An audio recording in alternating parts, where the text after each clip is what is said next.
Olá, pessoal, tudo bem? Então, vamos ver hoje sobre a carta de Tiago, e é um escrito bastante controverso, porque durante muito tempo foi tido como sendo um escrito judaico.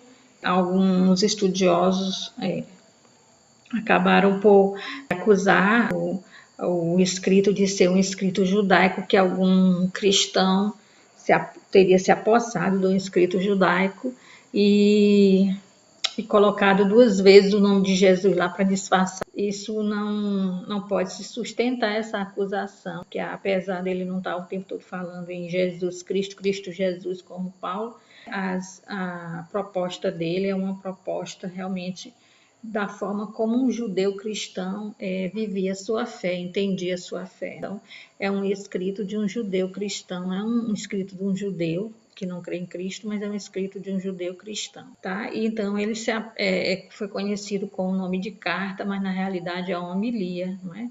Então somente o início que dá a entender que é uma carta, mas é uma carta no sentido das cartas católicas, é mais uma carta circular, assim como a carta aos Hebreus, também é um formato de homilia, formato de explicar as coisas, as coisas que são necessárias para aquela época. Não é um escrito pessoal, né? Não é endereçado a uma pessoa, nem a uma comunidade específica, mas é uma região, tratando de um problema que já é universal, né? E a carta de Tiago, ela se parece muito com os livros sapienciais, como aqueles livros que tratam o que é a verdadeira sabedoria, principalmente algumas passagens do livro dos Provérbios, que tratam sobre a sabedoria, o próprio livro da sabedoria também, o livro do Eclesiástico, não é? Que vai também tratar sobre o que é a sabedoria e tal.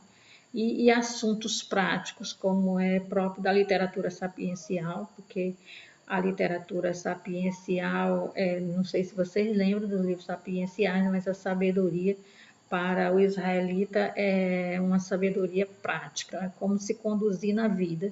E a carta de Tiago vai ser o escrito sapiencial do Novo Testamento. Então, ele trata dessas questões que são próprias da vida prática, da vida cotidiana, que é aí que se mostra a sabedoria, porque a sabedoria para Israel é saber se conduzir na vida, é saber viver bem, fazendo a vontade de Deus, mas ter experiência de vida, ter uma coisa bem prática.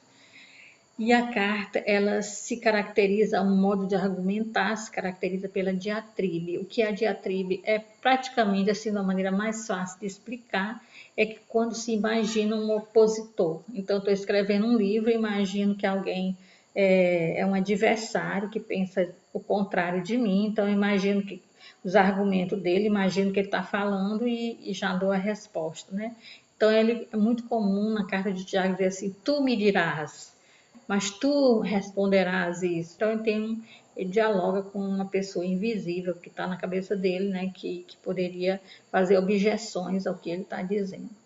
Uma outra coisa que é própria da carta de Tiago também são hinos litúrgicos, e também tem catequese batismal. Era um texto também que se usava como um escrito da preparação para o batismo, porque diz exatamente o que é a vida cristã, certo? Como é que o cristão tem que viver.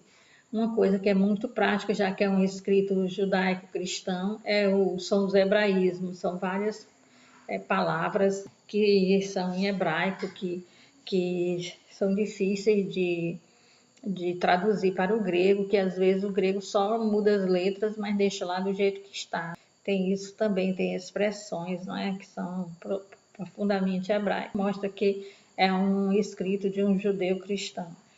E como toda carta católica, é uma pseudoepigrafia, é uma carta pseudepígrafa, uma obra pseudepígrafa. O que é isso? Pseudo quer dizer um falso, um suposto. E isso aqui quer dizer é um escrito que atribui a alguém a autoria, mas não é daquela pessoa. Então, é uma forma de homenagear, uma forma de honrar uma pessoa do passado. Então, a carta é atribuída a Tiago, o parente de Jesus, cujo título é Tiago, irmão do Senhor, era assim que ele ficou conhecido, mas a carta não é dele, não é de um galileu, nem também não é de um pescador, filho de Zebedeu, também não. Que são os dois Tiagos que são conhecidos no Novo Testamento. Então, não é desses Tiago, é um autor que sabe dialogar, sabe escrever, sabe se expressar, fica dentro das exegeses rabínicas, né, essas coisas todas. Então, não é uma pessoa assim simples do povo, é uma pessoa que tem que ter tido uma formação dentro daquela formação que os discípulos dos rabinos tinham. Possivelmente foi um discípulo de rabino que se converteu ao cristianismo, ou até mesmo um rabino talvez tenha se convertido ao cristianismo, e aí então tem todas essas regras de escrever e de tudo mais. Então, quem seriam os destinatários? No início é dito que os destinatários são as 12 tribos que estão na diáspora. Então, seriam as 12 tribos de Israel dispersas pelo mundo. Só que isso aqui é um sentido figurado. As 12 tribos, nessa época aqui, já são os cristãos. Então, os cristãos são o novo Israel, são as novas 12 tribos. É um novo e verdadeiro Israel, já estão se afirmando em muitos escritos judaico-cristãos. Principalmente os judeus cristãos se autodenominam como o novo Israel ou as novas 12 tribos de Israel. Então, na realidade, a carta é escrita para cristãos que estão dispersos pelo mundo todo, mas principalmente na região da Ásia Menor, certo? Então, aquela região ali é mais o foco, só que para eles são dispersos pelo mundo inteiro, para todo mundo que quiser ler essa carta. A carta é direcionada a tudo. Agora, qual seria a data? A gente não sabe direito, mas se marca a data já para depois da destruição do templo, depois do ano 70 e até o final do primeiro século. É uma época em que já teve bastante evangelização e já tem entrado para as comunidades muitos gentios, e aí tem um problema da fé desengajada, né? Uma fé superficial, como era próprio do ambiente de cultura grega. Então, esse já é o problema. Então, esse aqui é mais para o final do primeiro século, quando realmente já há questões de heresia, questões de gente querendo transformar a comunidade cristã numa espécie de academia filosófica, né? E essas coisas só aconteceram no final do primeiro século. Então, o escrito tem que ser assim, mais ou menos do final do primeiro século, tá?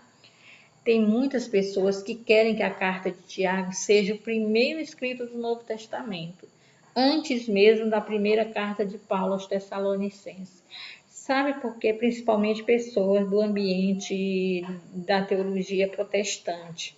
A teologia protestante tem um preconceito com a carta de Tiago, porque Lutero escreveu coisas horríveis sobre a carta de Tiago, disse que a carta que não prestava de nada, que era igual palha que deveria ser lançada ao fogo. Ele escreveu isso na introdução do Novo Testamento para a Bíblia em língua vernácula, língua alemã. Então, para ele, a carta de Tiago era do início, quando todo mundo ainda era muito judeu e ainda não tinha os judeus cristãos eram apegados à lei. E então Paulo veio e desmanchou essa ideia. Então, sempre quando um protestante fala sobre a carta de Tiago, não é sempre, mas geralmente se remete logo a Paulo, dizendo que Tiago está contra Paulo e que Tiago digamos assim, é um escrito que estraga todo o cristianismo, que não podia ser uma coisa do final do primeiro século, porque seria um retrocesso, e Paulo já tinha convencido todo mundo que é a fé que justifica e não é possível que pudesse surgir um escrito que enfatiza as obras combatidas por Paulo, assim, mais para frente. Então, teria que ser um escrito do início, logo que antes mesmo logo depois de ressurreição, algum tempo depois, antes de qualquer escrito de Paulo. Só que isso aí não se sustenta, não tem como, porque já se trata de questões que só são próprias no final do primeiro século.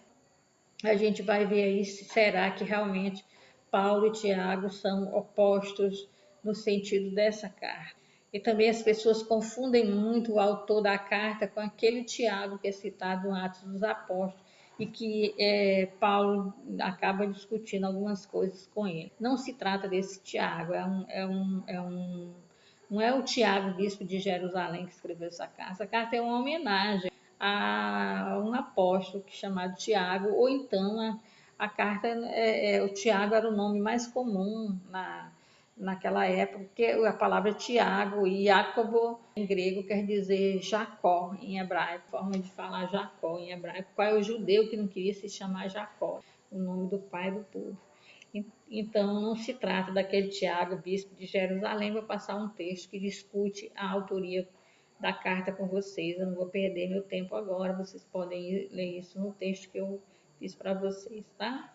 Então, o problema de Tiago, que ele quer com essa carta, porque que ele escreveu essa carta, é porque ele quer corrigir essa questão de uma fé desengajada, uma fé que não leva a uma praxe, uma fé vertical, intimista, uma fé que seja eu e Deus, totalmente desencarnada, uma espiritualidade totalmente desencarnada, né? Uma coisa alienada desse mundo, uma coisa que não tem essa conotação realmente cristã que tem a fé. A fé é mais realmente do ambiente grego, porque na cultura grega, todas as religiões da cultura grega, o seu relacionamento é só com Deus, não tem nada a ver com as pessoas, não. Você não precisa servir ninguém, você não precisa se preocupar com o outro, você não precisa perdoar o outro. Você estando ligado com Deus, conectado com Deus, está tudo bem para você, o outro que se vire, que você não tem nada a ver com o outro. Então, quando muita gente da comunidade grega, né, da cultura grega, começou a entrar para a comunidade cristã, isso causou um problema com aqueles que vinham do judaísmo, viu as novas comunidades sem essa praxe que a fé exige, certo? Então é uma coisa mais para o futuro, após Paulo, depois que Paulo já foi, é algo que realmente é do final do primeiro século, tá?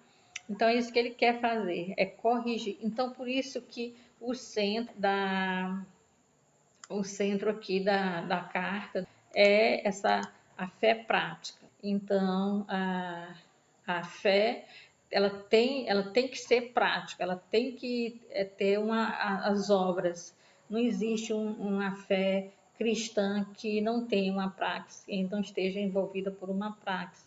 Então, o conteúdo da carta é basicamente isso. Primeiro, ele vai exortar a constância na aprovação. A constância é aquela hipomoné. Então, não tem como traduzir hipomoné, certo? Então, não tem como traduzir essa expressão, né? Então, constância, perseverança, qualquer coisa assim, né? Então, mas a hipomoné que ele está falando, né? Você criar essa estrutura que aguente a aprovação, que aguente as provas que a vida traz, que aguente os trancos que a vida traz. Então, esse aí é o primeiro capítulo. Então, ele começa assim, chamando a atenção para isso, que em qualquer que seja as circunstâncias, a gente tem que ter a hipomoné, a constância, a perseverança, aguentar a aprovação, aguentar a dureza da vida, aguentar as perseguições, aguentar o que vier. Então, ele traz várias exortações, várias orientações também. Então, a parte maior é a questão da fé na prática, que é realmente o grosso da carta.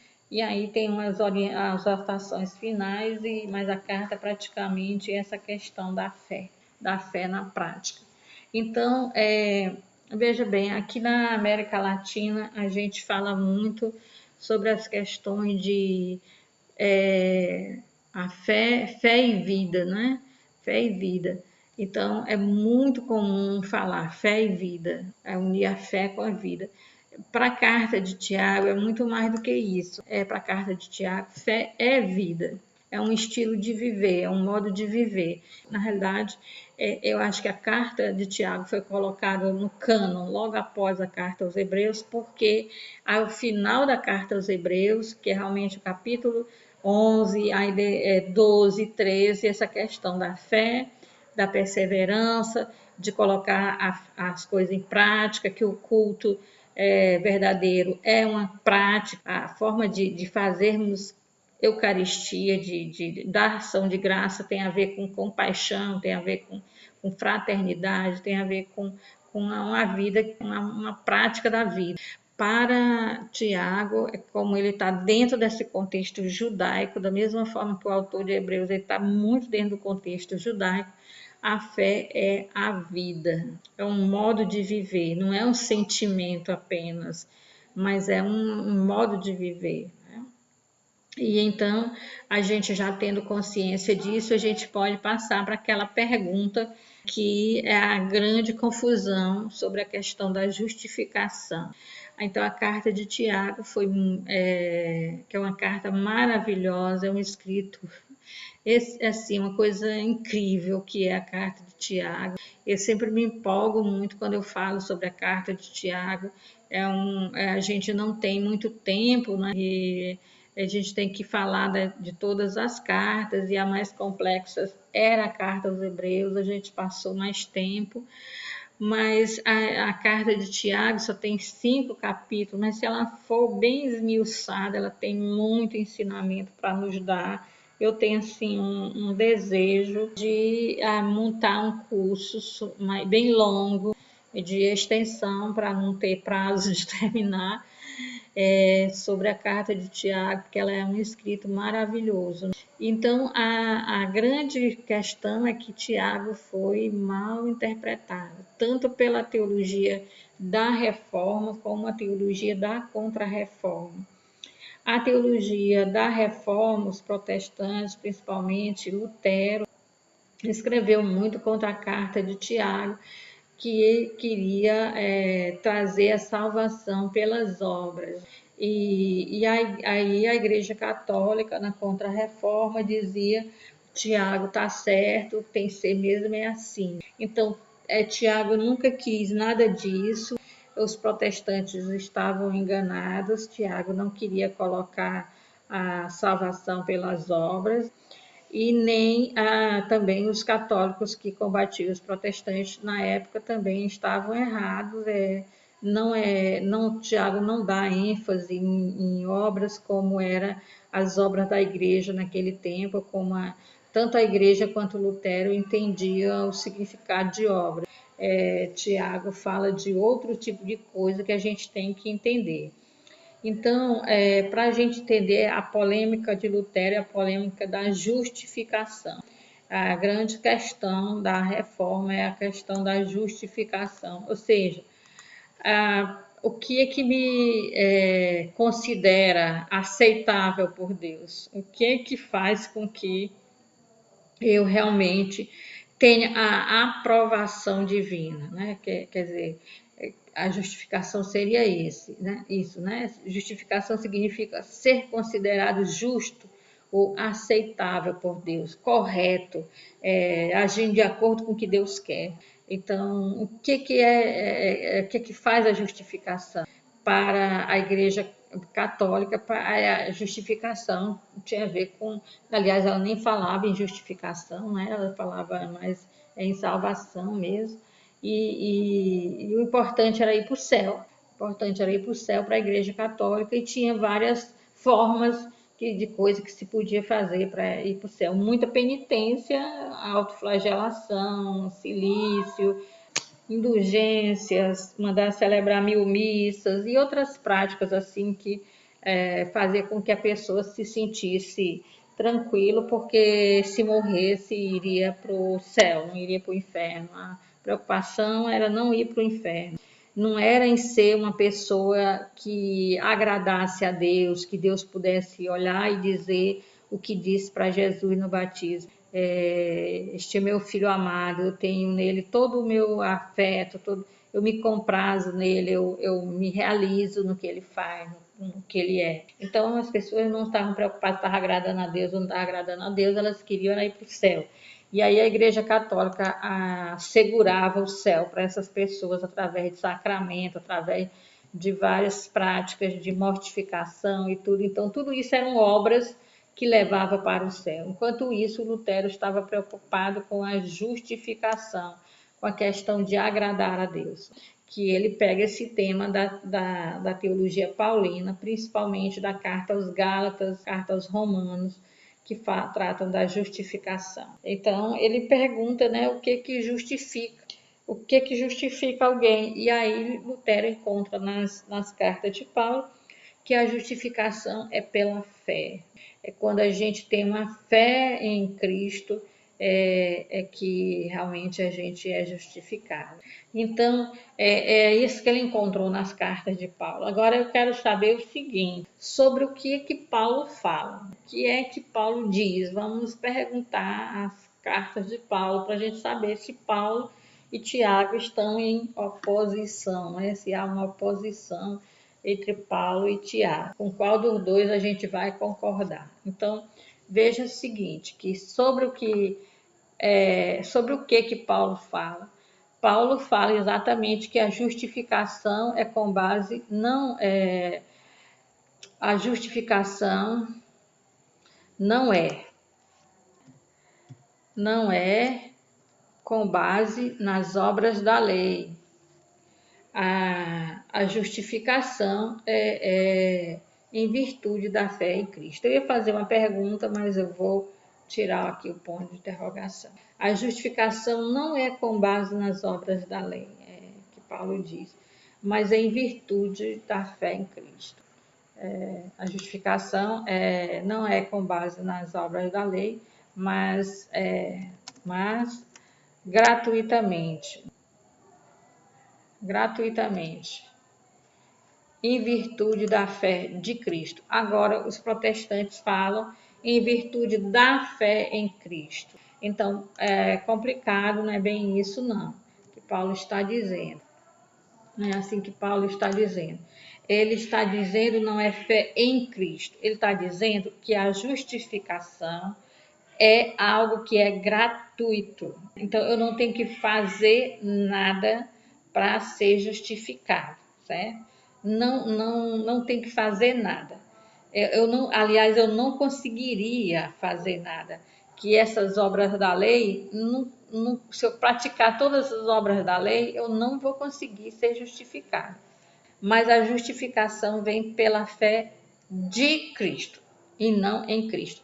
Porque se eu for como a teologia protestante e disser que a justificação vem pela fé em Cristo, então eu estou dizendo que eu me justifico.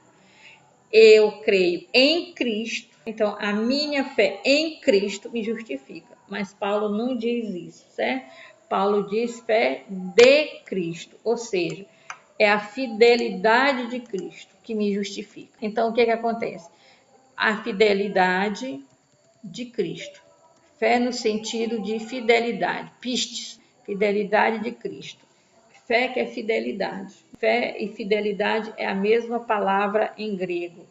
Fé e fidelidade em grego é pistes. É a mesma palavra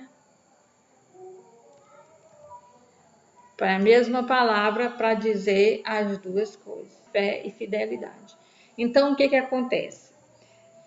Somente Cristo se ajustou ao que Deus queria. Somente Cristo fez a vontade de Deus. Somente Cristo correspondeu ao projeto que Deus tem para o ser humano. Só Ele fez isso, certo? Só Ele. Então, a fidelidade dele quer dizer que Ele se ajustou. Ele foi tal e qual Deus esperava. Então, eu não consigo, você não consegue, ninguém consegue. Então, o que que Paulo diz?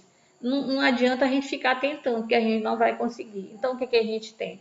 A gente se conecta com a fidelidade de Cristo. Então, a gente se conecta, a gente adere, a gente agrega para a fidelidade de Cristo. Aí, quando eu faço uma adesão a Cristo, eu passo a ser um membro de Cristo, então aí sim, em Cristo eu sou fiel, em Cristo eu sou justificado. Por isso que é gratuitamente, é porque não é o que eu faço, não é o que Cristo faz, e eu me uno ao que Ele fez, e aí então é isso que me faz ser justificado.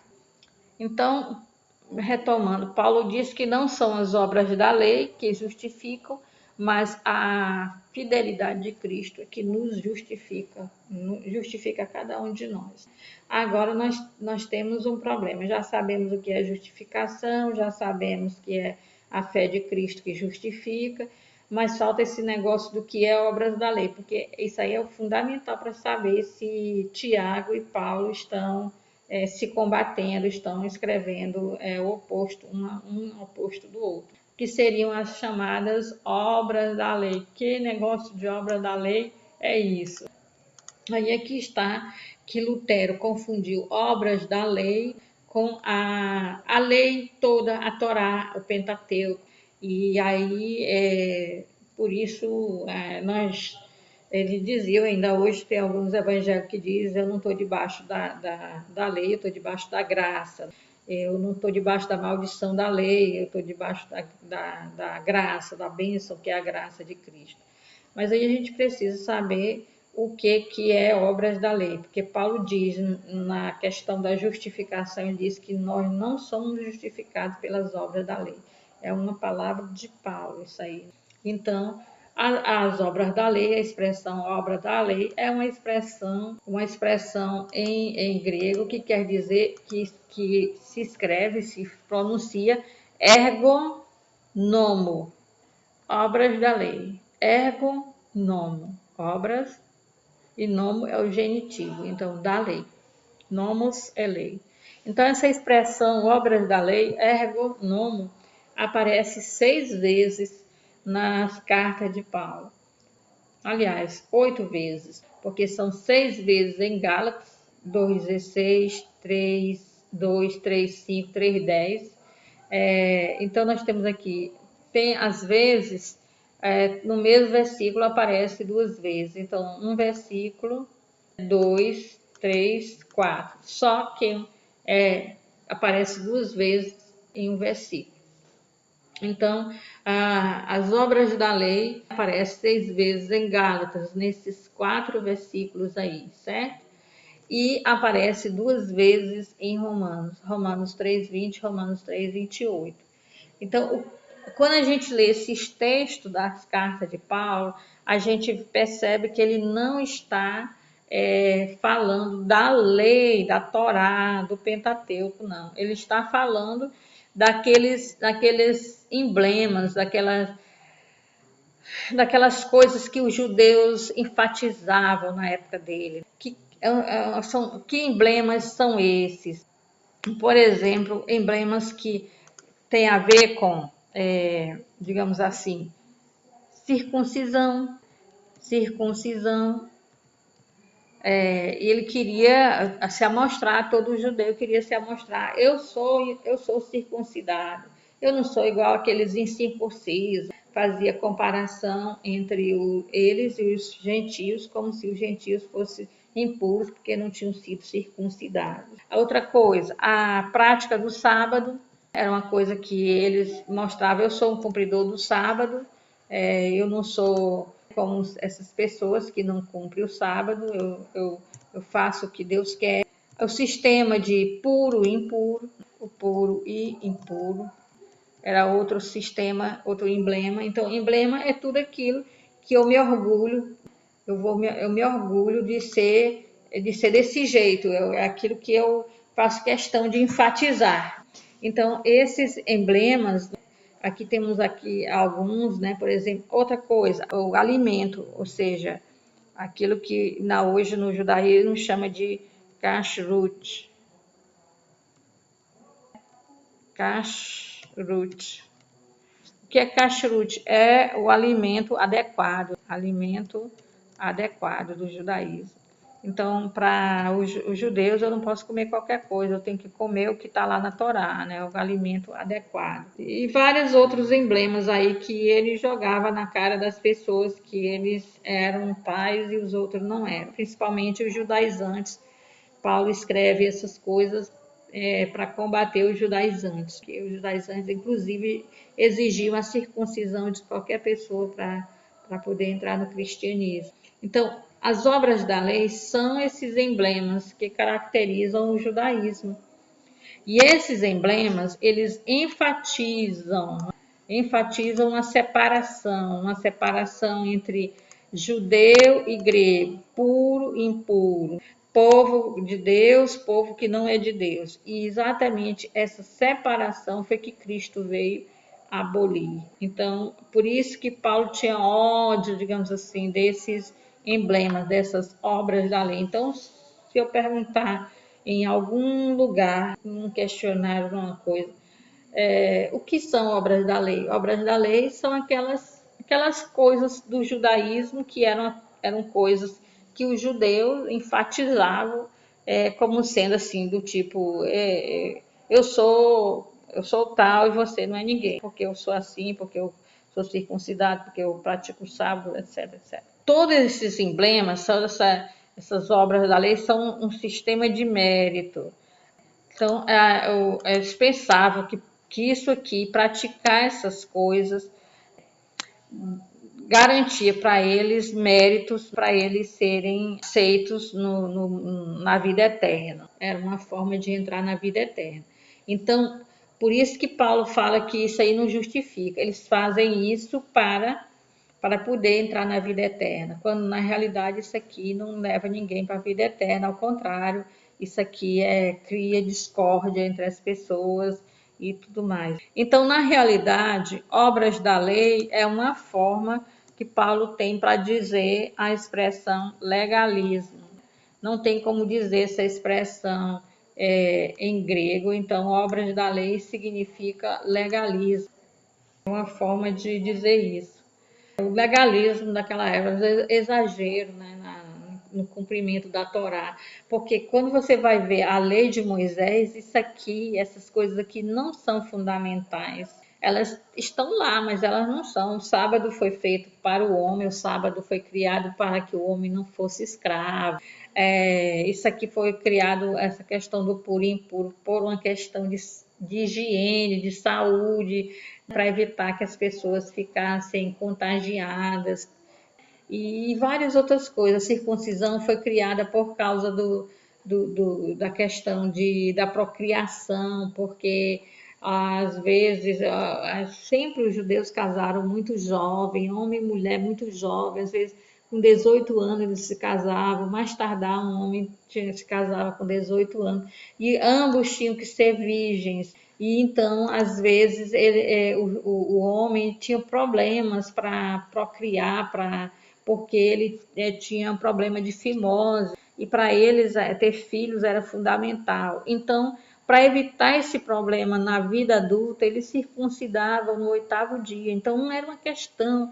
É claro que todas essas coisas tinham uma questão religiosa, porque se ele dissesse assim, você tem que circuncidar seu filho no 8º dia para quando ele ficar adulto ele não ter problema de fimose, ninguém ia cumprir isso. É claro que diz, ó, você tem que circuncidar porque Deus mandou, que essa é a marca da aliança, etc, etc.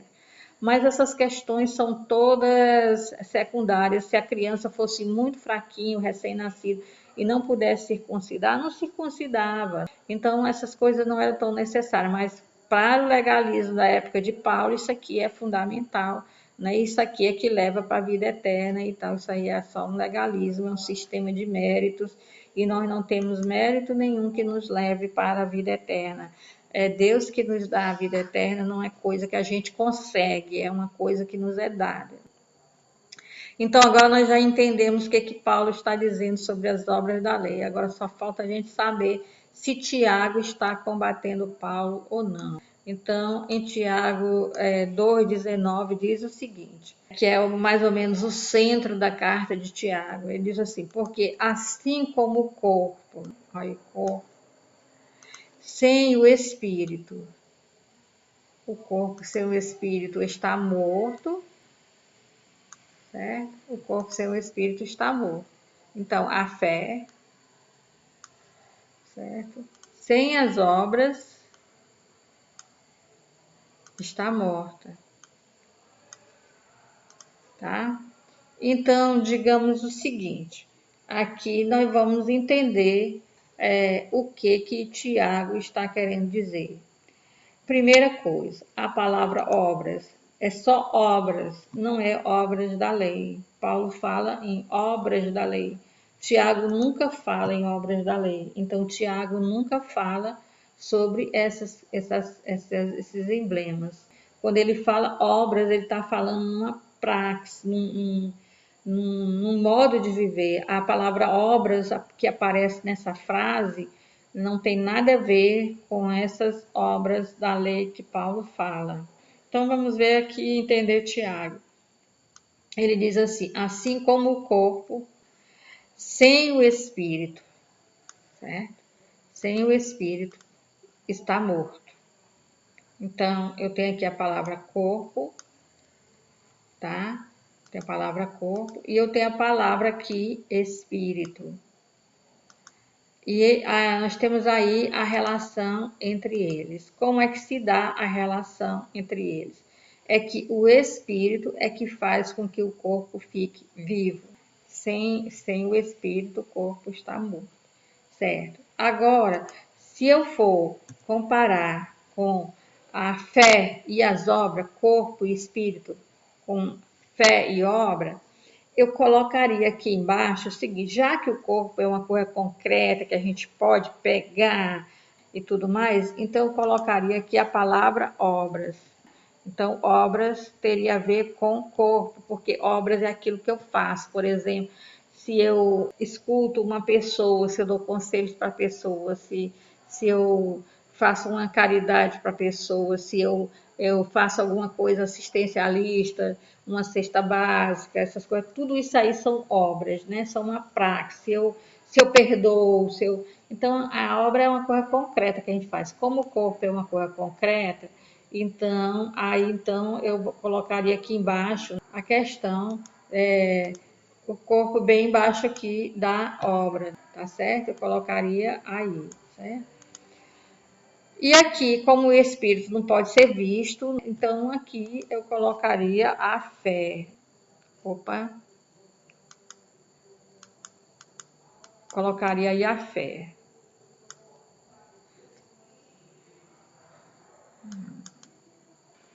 Né? Atrapalhando aí aquilo que vocês estão vendo. Vou colocar aqui. Vai assim mesmo. Aqui eu colocaria fé. Então, colocaria aqui fé. Então, embaixo de espírito, tá certo? Então, colocaria isso aqui. E aí ficaria uma argumentação perfeita. Corpo é concreto, tem a ver com obras, e espírito, que não é concreto, não é algo etéreo, tem a ver com fé. Pois é, parece lindo, só que não é isso que Tiago fala. Ele fala assim como o corpo sem espírito está morto, assim a fé. Ó, o corpo sem o espírito está morto. Então, o que dá a vida ao corpo é o espírito. Então, o que dá a vida ao corpo é o espírito. Sem o espírito, o corpo morre. O corpo está morto. Então, a fé sem a obra está morta. Então, quem dá a vida à fé é a obra. Então, está ao contrário. Então, aqui é a fé, certo? E aqui as obras, certo? Então, o que existe de mais concreto, né? Então, é uma fé que é vivificada pelas obras. Será que entenderam? O que dá a vida ao corpo é o Espírito dá a vida ao corpo. O que dá a vida à fé são as obras, porque a fé sem as obras fica morta. Então a fé só fica viva se tiver as obras. O corpo só fica vivo se tiver o Espírito. Então veja que para Tiago a coisa mais concreta é a fé. E aquilo que dá realmente a vida da fé, que seria a vida da fé, assim, a respiração da fé, aquilo que sustenta a fé são as obras. As obras seriam assim mais elevadas. E aí faz isso, então o corpo a fé é semelhante ao corpo e as obras são semelhantes ao Espírito. E aí, então, ele vai fazer igual Paulo, ele vai usar o exemplo de Abraão. Paulo usa o exemplo de Abraão para dizer que Abraão nunca foi circuncidado, não cumpriu o sábado, não tinha nenhuma lei de puro ou impuro na época dele, não tinha um alimento adequado, não tinha nada dessas leis judaicas na época de Abraão. Então, Abraão foi justificado pela fé em Deus, não é? E, então, é o exemplo que Paulo dá. E o exemplo que Abraão dá, que Tiago dá o mesmo exemplo de Abraão. Só que ele vai dizer assim, a fé de Abraão, tá certo, ele concorda com Paulo, Abraão é o pai da fé, Abraão é o homem da fé. A fé de Abraão eu só sei por causa das obras de Abraão. Eu jamais saberia que Abraão tinha fé se Abraão não tivesse estado disposto a sacrificar o filho. Então, aquela atitude de sacrificar o filho, não é, demonstra a fé de Abraão. Então, a fé é algo que a gente pode ver. Por isso que Tiago diz assim: mostra-me a tua fé sem as obras, e eu te mostrarei a minha fé pelas minhas obras. Então, a fé é algo que a gente vê através das obras, assim como o Espírito é algo que a gente vê através do corpo. Então, aí ele vai falar que as obras são a prática do amor fraterno. Então, o Tiago e Paulo estão totalmente de acordo. Quando eles falam a palavra obra, estão falando coisas diferentes. Paulo está falando das obras da lei, que são os emblemas, e Tiago está falando numa fé engajada, numa fé prática, não é? Numa fé encarnada. E por isso Tiago vai dizer que a verdadeira religião, que é a fé prática é a verdadeira religião, é ajudar os necessitados, é não só ouvir a palavra da Escritura, mas pôr em prática a Escritura. Ele vai dizer que a verdadeira religião é ajudar as viúvas e os órfãos e não se corromper com a mentalidade do mundo, que a mentalidade do mundo é uma mentalidade egoística em oposição à mentalidade do reino de Deus, né? A mentalidade de Cristo. Né? E aí Tiago vai dar várias instruções que são consequências dessa fé prática, dessa fé mostrada na prática. A primeira que eu já falei é a que vem logo antes, desde o início, que é a questão de atitude cristã perante as provações, é uma atitude de constância, de ripomonê, de perseverança, de conseguir aguentar o tranco. E também uma coisa muito importante aqui é que Tiago diz que as provações não vêm de Deus. As provações, elas têm a ver conosco. Então, digamos assim, se eu sou uma pessoa que eu tenho uma mania de grandeza e alguém por algum momento me rebaixa um pouco, então aquilo ali se torna uma grande provação para mim. Então, não é porque Deus está me tentando, é porque eu tenho um problema, tenho mania de grandeza, e assim vai. Então, nós somos provados naquilo que são nossos monstros interiores, que ele chama de concupiscência. Então, quando o meu ego é muito inflado, alguma coisa vem embaixo do meu ego, então aquilo ali se torna para mim uma aprovação. Uma doença pode ser uma aprovação, mas pode ser simplesmente uma doença, certo? Sem ser uma aprovação. Por pior que seja a doença, meu pai teve câncer, isso não foi uma aprovação para ele, ele não ficou balançado na fé, ele não perdeu a fé, ele simplesmente sentiu dores, sentiu desconforto psicológico, mas sempre animando as pessoas a continuarem firmes na fé e tal. Então, uma coisa ruim que nos acontece pode ser apenas uma coisa ruim, sem que seja uma provação, né? Uma tentação, uma coisa assim. Então, a origem das provações não é Deus. Deus não nos tenta jamais, não precisa saber se a gente vai ser fiel, se não vai ser fiel. Deus já sabe disso, então não precisa nos tentar, né? Não botar nenhuma provação para nós. Depois ele fala da caridade com todos, sem fazer acepção de pessoas. Nas comunidades cristãs está começando esse negócio de tratar os ricos melhor do que os pobres. Então ele diz que quem segue a Cristo, olha, são obras que não tem nada a ver com circuncisão, sábado. Ele está falando é coisa prática, ó, não faça acepção de pessoas, saiba viver os momentos difíceis, não faça acepção de pessoas, trate todo mundo com respeito. E uma coisa também que ele tem que falar, que ele não pode deixar de falar, é a questão da verdadeira e da falsa sabedoria.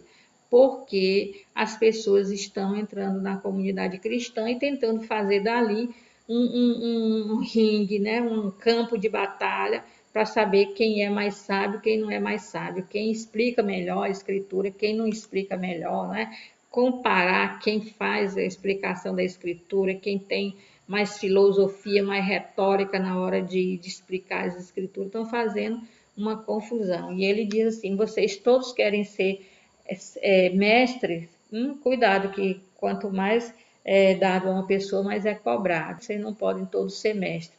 E exatamente nessa questão da falsa sabedoria, que é a sabedoria que vem do mundo, que é a sabedoria exibida, né, que é a sabedoria que quer mostrar que sabe mais do que os outros, que pisa na cabeça dos outros, que é arrogante.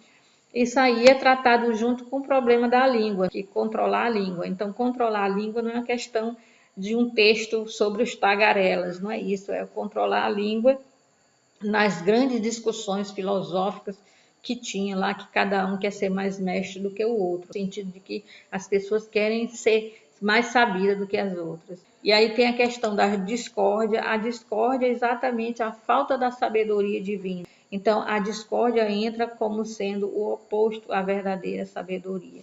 Então, quando a gente fala assim entre sabedoria e o contrário de sabedoria, a gente diz assim, burrice. A pessoa se sabe, o outro não é uma pessoa burra, não.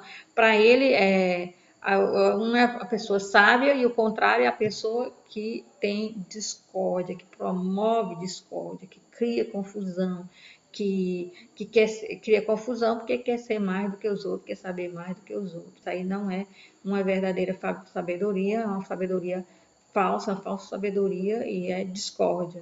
E aí ele tem a palavra mais dura do Novo Testamento a respeito dos ricos. Tem aí o ai de vós ricos, mais do que o Evangelho de Lucas, mais do que as maldições que tem lá, as 4 maldições do Evangelho de Lucas. Aí ele é duro com os ricos, né? E termina com a unção dos enfermos. A unção dos enfermos é muito interessante. A gente também aqui, rapidinho, tem que dizer uma palavrinha, porque já estamos com o nosso tempo bastante adiantado. Mas a primeira coisa que ele fala, esse sofrendo aqui, é o sofrendo no sentido de doença, não só fisicamente, mas, digamos assim, uma angústia, uma preocupação, fisicamente e psicologicamente. É o pathos, de onde vem paixão, né? É o sofrimento da criatura, a angústia ou dores, não é? Dores na psique ou dores no corpo. Então, primeira coisa não é a cura que é a ênfase, mas é a oração. Né? Então, alguém está sofrendo, ore. Mas alguém está alegre, o que faz? Ore. Então, vocês sabem que a literatura sapiencial diz a mesma coisa com palavras diferentes. Então, nós temos aqui um paralelismo antitético. O que é isso? Sofrer é contrário de alegrar-se. Né? E o paralelo é dado entre recorra à oração, entoe hinos, é a mesma coisa. Então temos um paralelismo e aqui nós temos antitético, aí as duas palavras, né, contrárias. Deus disse a Jacó uma palavra a Israel. O Jacó e Israel é a mesma coisa, né? Então, só para fazer o paralelismo, que é muito comum na literatura sapiencial. Então, o que nós tiramos aqui, o importante é a oração em qualquer momento, certo? A oração tem que estar presente em qualquer momento. Agora, se eu considero o sofrimento no sentido da doença, alguém está doente, então aí ele manda chamar os presbíteros da igreja. Tá, vamos lá. Quem são os presbíteros da igreja? A palavra presbítero quer dizer anciãos, os anciãos. E esses anciãos, por que eu mando chamar os anciãos da igreja? Nessa hora aqui, já que está sendo traduzido tudo do grego para o português, devia ter traduzido presbítero, porque presbítero é uma palavra grega. Então, traduzido para o português são os anciãos. Quem são os anciãos das igrejas? Ora, as igrejas que vinham com maioria judeu-cristã, elas eram lideradas da forma como os judeus se lideravam, a partir de um conselho de ancião. Então, são os homens que fazem parte do conselho que está à frente daquela comunidade na qual o doente está. Então, vocês pensam que tinha um presbítero na comunidade? Impossível. Presbítero quer dizer membro de um conselho, um ancião que é membro de um conselho. É por isso que ainda hoje tem o chamado conselho presbiterano. Não sei se isso funciona. Mas o ancião, não é, o presbítero não é só um velhinho, é um velhinho que está como membro de um conselho que lidera a comunidade. E entre esses presbíteros, que cada comunidade tinha vários presbíteros, fazia um conselho daqueles homens maduros, então, para estar à frente da comunidade. Então, entre eles escolhiam por algum tempo um deles para ficar liderando o conselho, mas então mande chamar os presbíteros. Ora, por que manda chamar os presbíteros da comunidade? Então, são vários presbíteros numa comunidade, que esses presbíteros têm que formar o conselho. Então, por quê? Porque os anciãos, eles são os representantes. Então, representantes da comunidade. Em vez da comunidade toda ir lá ver o doente, vão os representantes de todos os membros da comunidade, que são os líderes da comunidade. Então, os líderes da comunidade vão. Então, os líderes da comunidade vão, né? Quando eles chegam lá onde está o doente, é como se toda a comunidade fosse, porque eles são os representantes da comunidade. Então, o que eles devem fazer quando chegam lá? Então, o que eles devem fazer? Orar. A primeira coisa é para que orem sobre o doente, tá? Então, a primeira coisa que vão fazer é orar, tá certo? Então, eles vão orar sobre o doente. E, além de orar, eles vão ungir o doente com óleo, certo? Então, eles vão ungir o doente. Ungindo-o com óleo. Então, como é orar e ungir? Como era essa unção? Esse ungir era passar óleo no corpo do doente, certo? Então, ia colocar o óleo no corpo do doente. Não era fazer um sinalzinho da cruz na testa do doente, não. Era pegar o óleo era caro, não era todo mundo que tinha esse óleo. E eles iam ungir o doente. Ungir com óleo. Por quê? Porque o óleo tem uma tripla função. Então, o óleo tem uma tripla função. O óleo, ele serve para o corpo como remédio. Então, ele era um remédio, certo? Então, a primeira coisa é a questão física. Unge com óleo, porque se achava que o óleo podia curar qualquer doença. Então, todo remédio tinha esse veículo, era o óleo. A pessoa adoecia, ninguém sabia qual era o remédio para aquela doença, colocava óleo na pessoa, né? Lava tipo um banho de óleo na pessoa. A segunda coisa é porque o óleo, ele era o veículo do perfume. Então, o perfume hoje em dia vem no álcool, vem no creme, mas as essências naquele tempo só podiam vir no óleo. Então, ele tinha um cheiro muito bom, muito agradável, né? E a terceira coisa era a dimensão espiritual. Ele era a consagração. Então, por que que ungia com óleo? Porque o óleo, como remédio, ele serve para o corpo. Então, ele age no corpo. Ele vai agir no corpo como remédio. O perfume, ele vai agir na mente.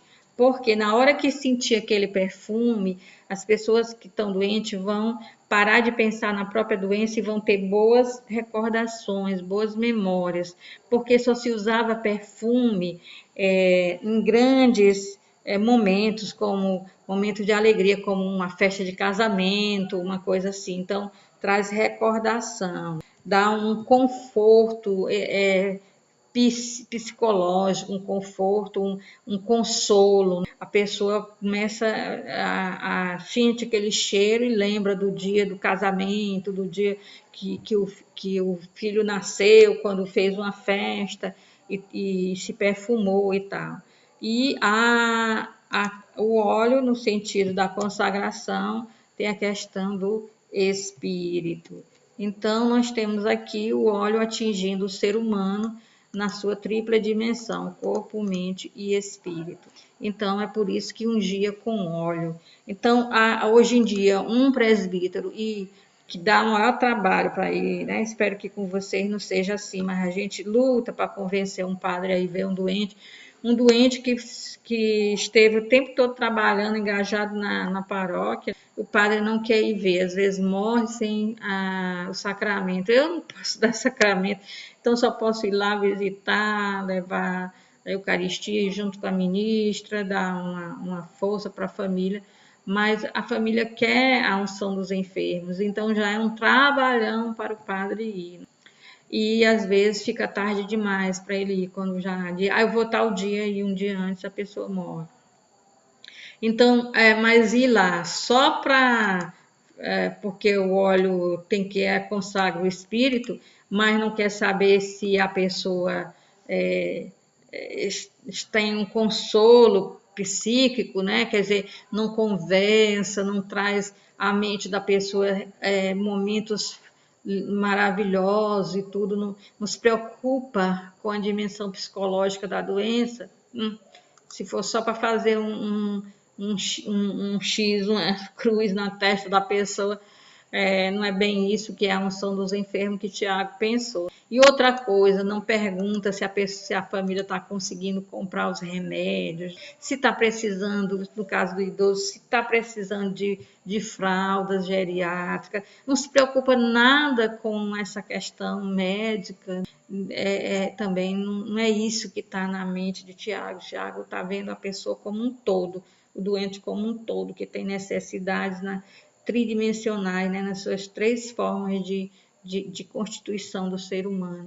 E aí, unge com óleo em nome do Senhor, que é a parte da consagração. Então, a oração feita salvará, muito importante, a oração não é para curar o enfermo, a oração é para salvar o enfermo. E Deus o levantará. Essa palavra aqui pode ser traduzida, esse verbo que é egueiro, por ressuscitará. A oração para o doente não é para que o doente fique curado, porque ele seja salvo. Então, se ele tiver cometido pecados, ele recebe o perdão na unção dos enfermos. Tem gente que só quer dar a unção dos enfermos se o doente se confessar. Gente, o doente não consegue nem pensar nos próprios pecados, né? Dá a unção dos enfermos, dê a unção dos enfermos, né? Não vá com obras da lei, com legalismo, com um monte de coisa que só atrapalha, só divide, só mata o ser humano, deixa o ser humano sobrecarregado, com tanto fardo tão pesado, de tanto legalismo, né?